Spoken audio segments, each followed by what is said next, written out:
impeachment proceedings is that the rules of the Senate is suppletory, and if there is anything that affects the honor, integrity, or the functions of us individually or as a Senate here as an impeachment court, someone can rise on a question of personal or collective privilege. I won't do that, but may I just respond to what Senator Padilla said, since my name was mentioned and since the investigation announced by the NBI yesterday seems to be pertaining to this person as chairman of the 2019 organizing committee of the Southeast Asian Games. May I, maybe in the form muna of manifestation, unless the presiding officer or Senate President thinks that I should elaborate on by asking for time on a personal collective privilege, but I don't want to start that. Senator proceeding. Judge Cayetano may make his manifestation. For the record, sir. So, first and foremost, sa sinabi po ni Senator Padilla, I won't ask na ipa-play na yung video, but quite exhaustive yung sinabi ni NBI Director about the Southeast Asian Games. So, if the intention was to have a chilling effect, we already have that chilling effect. May 11, hinabol dito sa session hall na to ng mga ahente ng NBI si Senator Bato. May 13, nagkaroon ng enkwentro, putukan, pinipilit ng NBI na hindi sa loob ng Senado, but we have all the evidence that it was inside the Senate. Other incidents, I do not want to evoke a reaction or debate because I want to respect my fellow senators. Much of this has been vented in the media, is in court. Director Matibag has promised us that he will give us a warrant issued by the ICC, has promised us that he will hold his agents na nanggulpe ng isang OSAA. He will be the one to implement the contempt order and hold them in his office, but wala ditong natupad. So when I mentioned his name, his position the other day that it was bad taste, walang personal yun. I mean, regardless kung sinong, even if it was a secretary, an alter ego of the president who wrote the execution team or the defense team to say, pwede bang next week kasi may seminar, I would have said the same thing, di ba? Na, look at the gallery.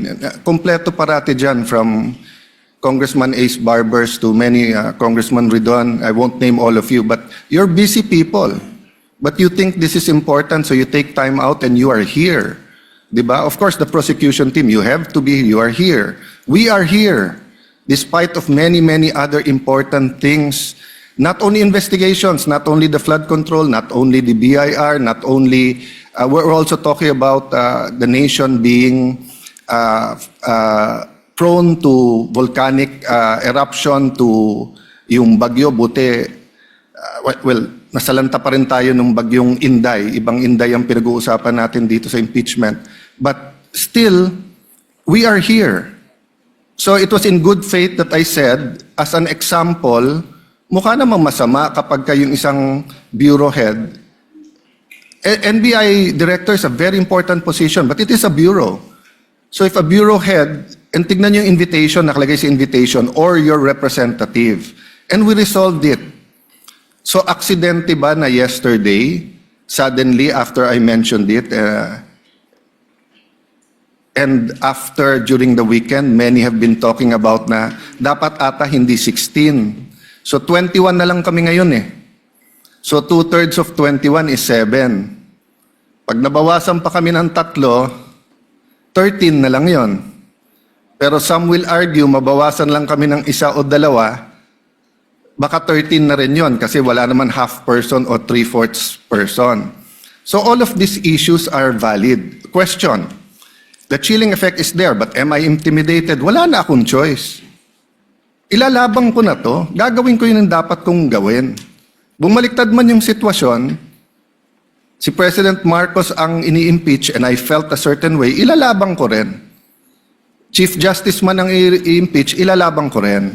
But for the record, Mr. President, go ahead and investigate. First of all, that's been investigated many, many times. COA, I'm not sure. I think the Office of the Ombudsman, ang nag-file pa ata, Chief of Staff mo eh. Senator Rob, I'm not sure but parang may kaso na nun.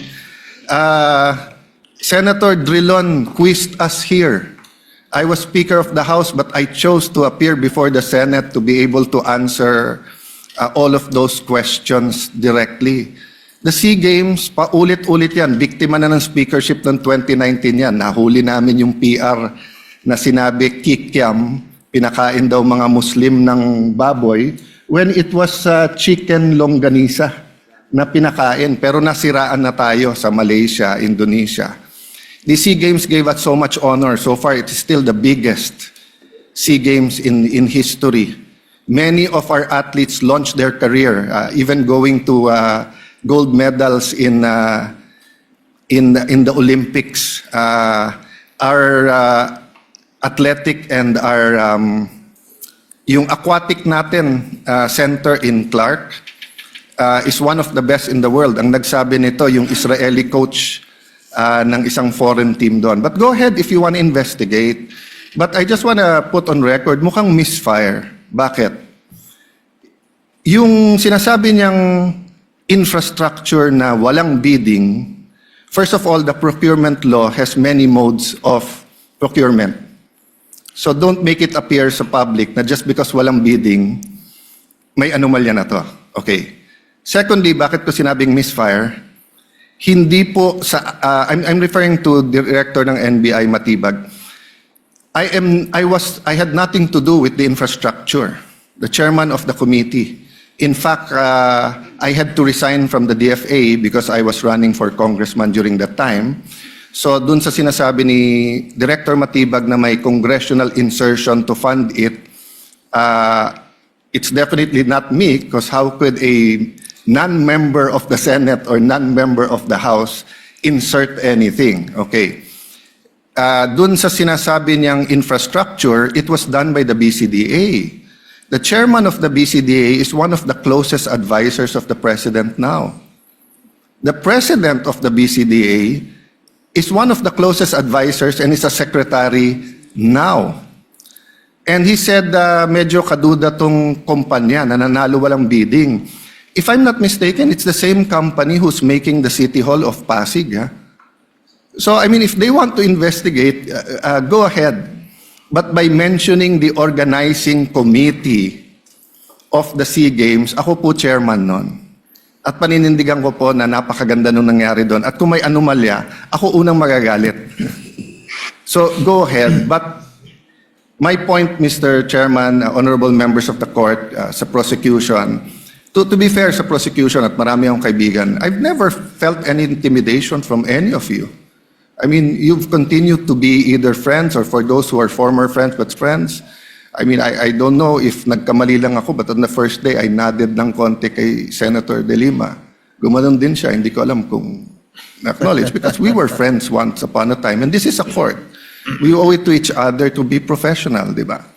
So wag tayong pumayag na someone like Director Matibag would do that. My point, Mr. President, Mr. Presiding Officer, he could have not announced it and investigated. Imbestigahan mo, tingin mo may mali, imbestigahan mo. But it is unfair to me and unfair to the court that kung kailan siya patatawag siya sa Monday, intimidate mo ako, hindi kita tatanungin sa Monday dahil mag-a-announce ka na iimbestigahan mo. Tapos sasabihin mo may insertion, tapos sasabihin mo hindi liquidated po lahat yun. So, let me talk of unfairness. Hindi ba unfair? Kung ako, babalik na rin ko, sasabihin ko, inimbestigahan ko na rin kahapon Ang sabi sa akin, mainit ang ulo ni Director Matibag kasi may contractor na daw yung binigay na lupa para sa NBI at gusto niya sarili niyang contractor.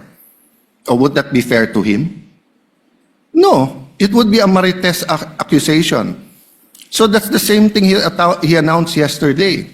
A marites accusation towards me. that affects this court because I am now a senator judge. So I hope this is the last time